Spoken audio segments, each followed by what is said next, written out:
I bet some of you never even considered a YZ85 for your kid. I remember when we were looking at 85s, we were just like KTM, obviously. Gas, because it's the cheapest KTM line. And why is that? That's because Moto is full of a bunch of followers, right? Like, if one kid wins on a bike, then everybody thinks, oh, we have to be on that bike. That's the one that wins. That's the fastest bike. But then we all know that's not true. We know that's not true. It's not about the bike. It's about the rider. So I feel a little bit foolish that we fell into that trap, but I know that a lot of us do, so it's fine. I am here to tell you that the YZ85 is highly, highly underrated. It is an insanely reliable machine. As the mom of the sport who takes my son everywhere and does all the training and all the bike work, I can tell you for a fact that the YZ85 has been a much easier experience. Now let's talk about some key differences between the YZ85 and the KTM 85. The KTM 85 right off the showroom floor is going to be ready to rip. Basically very competitive right out of the gate. The YZ85 has been around for a very long time, so there are some things that we recommend doing when you do purchase one. We did find that the stock gearing on the YZ85 was not a good fit, so we did change the gearing right out of the gate. Also, a very key difference would be that the YZ85 has a cable clutch and the KTM 85 has a hydraulic clutch. What does that mean exactly? This is for those people that actually don't know what that means.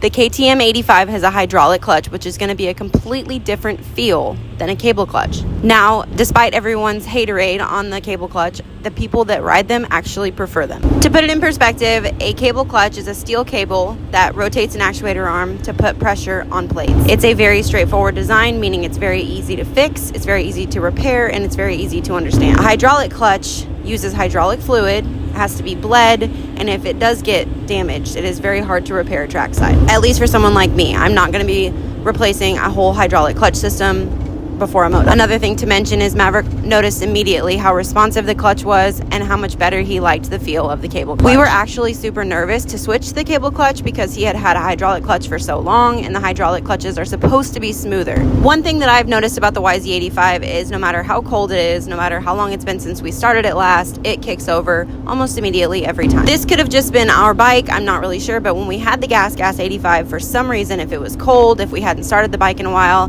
it would take a minute to get it to start. And I don't know why that is, but it was very frustrating. I had a pretty good lead foot by the time we were done with that 85. Okay, so we talked about the clutch lever and the clutch assembly, but now I'm going to talk to you about the clutch plates and how often we do have to replace those. If you've ever been on a KTM line, you know that you probably don't replace your clutch plates very often. I know that on our 85, we only replaced the clutch one time, I think. Because the cable clutch is so much more direct, there will be a lot more clutch replacement going on, but it isn't as often as everyone thinks. Learning to ride a cable clutch and learning to keep the tension loose and keep some slack in the lever is very important to keeping these bikes running. But once you figure that out, you are good to go. We replace the clutch on our YZ85 probably every 10 to 15 hours, and that has a lot to do with how aggressive our son rides. Next, I want to talk about the overall design and aerodynamics of the bike. Our son is very small, so finding a bike that fits him well is crucial. The KTM 85 was a little bit taller, much skinnier, more of a butter knife effect. The YZ85 is a little bit shorter, fatter, and has almost a dip in the seat where you kind of sit down in the seat. My son much prefers the overall shape and build of the YZ85. He said it reminds him of his 2023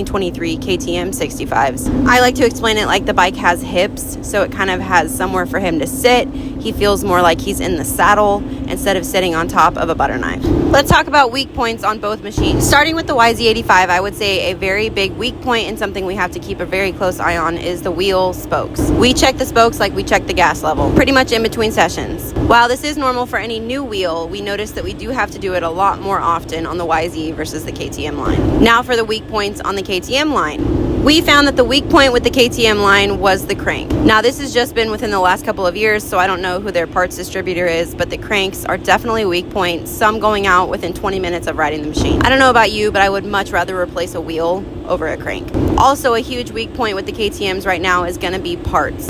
We found that it was really hard to get parts, especially the ones that we needed to replace the most, because of course those were the ones that were either sold out or on back order. Overall, both machines are very competitive. They will both serve you well no matter which one you choose. But it is my belief, after riding these machines for the last 6 months, that the YZ85 will make your rider a better rider, simply because the machine is so straightforward.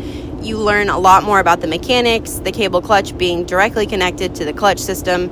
Therefore, the feel is very more realistic. Very more, as if that makes sense. Sorry, I'm driving. And last but not least, but very most important, is going to be price. Obviously, the price point on the two machines is very different. The YZ85 being a much more affordable option versus the KTM 85 really getting up there in number. Now, like I said, you do have to make a couple changes to these YZ85s just to kind of make them a little more rideable and a little more competitive, but it is nothing crazy. We're talking some gearing, some levers. That's really it. Thanks for listening to me yap and watching me wash bikes. Let me know if you guys have any more questions. I'd be happy to answer them.